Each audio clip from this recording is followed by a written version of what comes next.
TET pass ઉમેદવારોએ ફરી ગાંધીનગર ગજવ્યું હતું. સૂત્રોચ્ચાર કરતા પોલીસે કરી હતી ટીંગાટોળી.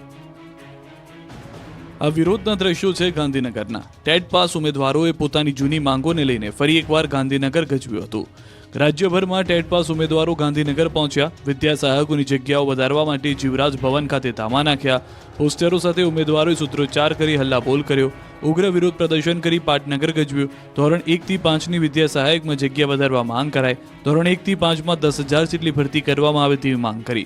મામલો વધુ ઉગ્ર બનતા પોલીસ આવી ગઈ હતી. પોલીસ અને 30થી વધુ ઉમેદવારો વચ્ચે ચકમક થઈ હતી. પોલીસે ટીંગાટોળી કરી ઉમેદવારોની અટકાયત કરી હતી.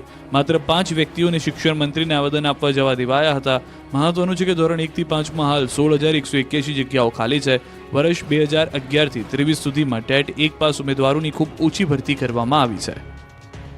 જૂનાગઢના તનસુખ ગિરિજીના કૌટુંબિક વારસદારે હરિગીરી પ્રેમગીરી સામે ફરી પોલીસ ફરિયાદ કરી. જૂનાગઢ ગિરનારની ગાદીને લઈને વિવાદ વકરી રહ્યો છે. હવે તનસુખ ગિરીના કૌટુંબિક વારસદારે હરિગીરી પ્રેમગીરી સામે ફરી પોલીસ ફરિયાદ નોંધાવતા ખળભળાટ મચી ગયો છે. અંબાજી મંદિરના મહંત તનસુખ ગિરિજીના દેહ વિલય બાદ તેમની સમાધિ પાસે ધૂળ લોટની વિધિ વખતે ભવનાથ મંદિરના મહંત હરિગીરીએ જૂના અખાડાના પ્રેમગીરીની ચાદર વિધિ કરી નાખી હતી. બાદમાં તનસુખ ગિરિજીના કૌટુંબિક વારસદાર અને ભીડભંજન મંદિરે સેવા પૂજા કરતા તેજસ ભારતી અને તેમની સાથે રસિક ભારતી બંને સામે પોલીસ ફરિયાદ સ્ટેશનમાં થઈ ચૂકી છે. હવે અરજીમાં એવો આક્ષેપ કરાયો છે કે તેઓએ સમાધિ વખતે જો હુકમી અને અખાડાના મહંત તરીકે પદનો દુરુપયોગ કરી પોતાના કુટુંબીજનોને અને સેવકગણને ધાકધમકી આપી સમાધિની કાર્યવાહી કરાવી હતી. ખોટી રીતે ગુરુ પરંપરા તોડી પ્રેમગીરીને મહંત તરીકે જાહેર કરી દીધા હતા. આથી બંને સામે કાયદેસરની કાર્યવાહી કરવાની માંગણી કરી છે. પરિવારજનો દ્વારા ફરિયાદ અરજી કરવામાં આવતા મતપૂડો ફરી એક વખત વિવાદનો છેડાયો છે. ગાંધીનગરમાં જૂનું સચિવાલય ભડકે બળ્યું. રોજગાર તાલીમ કેન્દ્રની કચેરીના 3જા માળે આગ લાગી. ગાંધીનગરમાં જૂના સચિવાલયના બ્લોક નંબર 1માં આગ લાગતા દોડધામ મચી હતી. બ્લોક નંબર 1માં રોજગાર તાલીમ કેન્દ્ર કચેરી અને આગની ઝપેટમાં આવી ગયું. સવારમાં જૂના સચિવાલયના બ્લોક નંબર 1 બિલ્ડિંગમાંથી ધુમાડા બહાર આવતા આગ લાગી હોવાનું સામે આવતા ફાયર વિભાગને જાણ કરવામાં આવી. ફાયરની ટીમ તુરંત ઘટના સ્થળ પર પહોંચી અને પાણીનો મારો ચલાવી આગ પર કાબુ મેળવવાના પ્રયત્નો શરૂ કરી દીધા. આગ કેવી રીતે લાગી તે મામલે હજુ સ્પષ્ટતા કરવામાં નથી આવી. મહત્વનું છે કે વર્ષ 2022માં પણ બ્લોક 16ની ગ્રામ વિકાસ એજન્સી કચેરીમાં પણ ભીષણ આગની ઘટના ઘટી હતી. એ વખતે પણ દસ્તાવેજો અને ફર્નિચર સળગીને ખાખ થઈ ગયા હતા. કચેરી દ્વારા તપાસ કરાઈ છે, પરંતુ નુકસાનીનો જો અંદાજ લગાવવામાં આવે તો તે મોટો હોઈ શકે છે. પ્રાથમિક રીતે શોર્ટ સર્કિટના લીધે આગ લાગી હોવાનું જણાવવામાં આવી રહ્યું છે, જેની વધુ તપાસ ચાલી રહી છે. અમદાવાદની ખ્યાતિ હોસ્પિટલે દહેગામના લોકો સાથે પણ કર્યો હતો દગો. અમદાવાદમાં ખ્યાતિ હોસ્પિટલ કાંડ બાદ એક પછી એક પીડિતો સામે આવી રહ્યા છે અને હોસ્પિટલ પર ચોંકાવનારા આક્ષેપ કરી રહ્યા છે. દહેગામના બહિલિયલ ગામના રહેવાસીઓનો આરોપ છે કે જાન્યુઆરી 2023માં ખ્યાતિ હોસ્પિટલે ગામમાં કેમ્પનું આયોજન કર્યું હતું. ગામના 30 જેટલા લોકોને હોસ્પિટલે લાવીને ઓપરેશન કરવાનું જણાવ્યું, જેમાં પીડિત જાવેદ બાકરના પિતાને પગનો દુખાવો હતો, પરંતુ રિપોર્ટ હૃદયના કર્યા અને એન્જિયોગ્રાફી કરી નાખી. ઓપરેશન બાદ હોસ્પિટલમાં જ તેના પિતાનું મૃત્યુ થયું. તો ગામના એક અન્ય પીડિત મહિલાનું કહેવું છે કે તેઓ પોતે પગના દુખાવાની સારવાર કરાવવા માટે ગયા હતા, પરંતુ તેમની એન્જિયોગ્રાફી કરી દેવામાં આવી અને આયુષ્માન કાર્ડ હેઠળ રૂપિયા મેળવી લેવામાં આવ્યા. ત્યારે હવે હોસ્પિટલના કાંડ બહાર આવ્યા હોવાની જાણ થતાં આ પીડિતો પણ ન્યાયની આશા રાખી રહ્યા છે. ખ્યાતિ હોસ્પિટલના પાપીઓએ તેલાવ ગામને પણ ન છોડ્યું. દાદા આયુષ્માન કાર્ડ કઢાવવા ગયા અને ઓપરેશન કરી નાખ્યુંનો લગાવ્યો આરોપ. અમદાવાદના ચકચારી ખ્યાતિકાંડનો ભાંડો ફૂટ્યા બાદ દરરોજ નવા પાપનો પર્દાફાશ થઈ રહ્યો છે. મોતના સોદાગરો એક ગામમાં પોતાના પાપનો ઘડો મૂક્યો છે, તે હવે ફૂટી ગયો છે. અમદાવાદની વિવાદિત ખ્યાતિ હોસ્પિટલના એક પછી એક કાંડ સામે આવી રહ્યા છે. ખ્યાતિ હોસ્પિટલનો વધુ એક કાંડ સામે આવ્યો છે. ખ્યાતિ હોસ્પિટલ દ્વારા તેલાવ ગામના દશરથ ઠાકોરની એન્જિયોપ્લાસ્ટી કરવામાં આવી, ત્યારે દશરથ ઠાકોરનું પણ એન્જિયોપ્લાસ્ટી કર્યા બાદ મોત થયાનો આક્ષેપ કરવામાં આવી રહ્યો છે.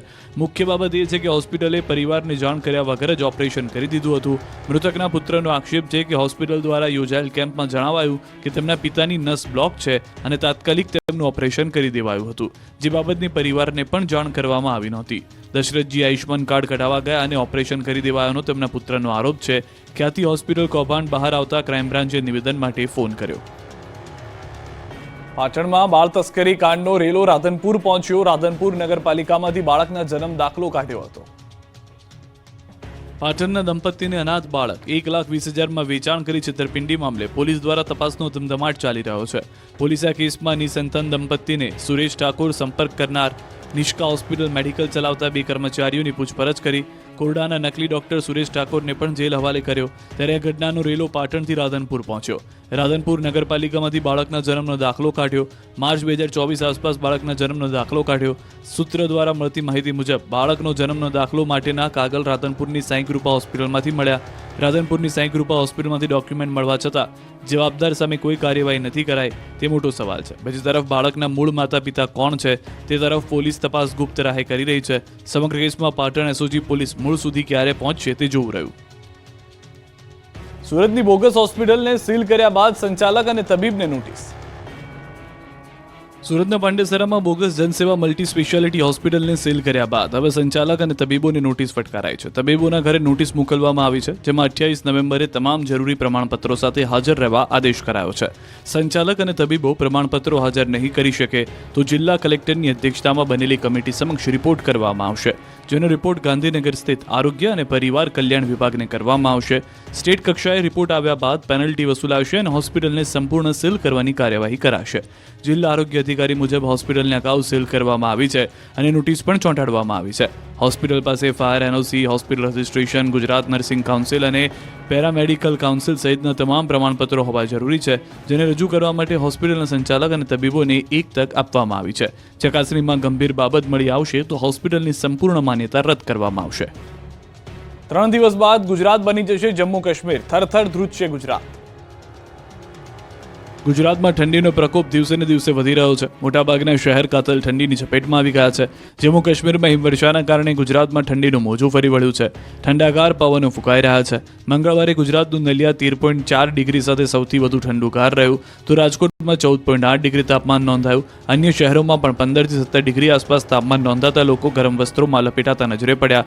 નવેમ્બર પૂરો થવા આવ્યો ત્યારે શિયાળાએ અસલી મિજાજ બતાવ્યો, એટલે હવે કાતલ ઠંડીનો ઓરિજિનલ રાઉન્ડ શરૂ થશે. હવામાન વિભાગની આગાહી મુજબ ગુજરાતમાં ઠંડી હવે ધ્રુજાવી દેશે. 3 દિવસ બાદ ગુજરાતના તાપમાનમાં ઘટાડો થશે. 3 દિવસ બાદ તાપમાનમાં 1 ડિગ્રીનો ફેરફાર થશે. વેસ્ટર્ન ડિસ્ટર્બન્સના કારણે 1 થી 2 ડિગ્રી તાપમાન ઘટી શકે. તાપમાન ઘટતા 3 દિવસ બાદ ઠંડીનો ચમકારો વધશે. હાલ પૂર્વીય પવનો ફૂંકાતા હવામાનમાં વધુ ફેરફાર થવાની શક્યતા નહિવત છે.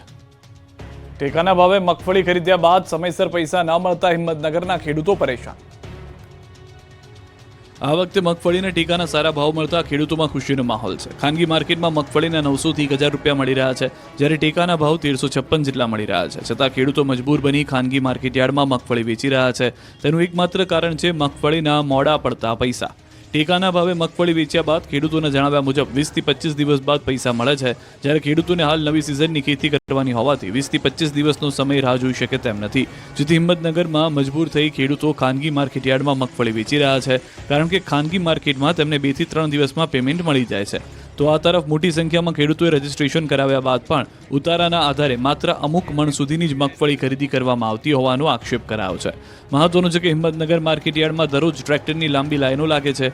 ખેડૂતો મોટી સંખ્યામાં મગફળી વેચી રહ્યા છે, પરંતુ નવા પાકનું વાવેતર કરવાનું હોવાથી ખેડૂતો ખુલ્લી બજારમાં મગફળી વેચી પૈસા હાથ વગા કરવા મજબૂર બન્યા છે. ત્યારે ખેડૂતોને સરકાર દ્વારા ઝડપથી નાણાં આપવામાં આવે તેવી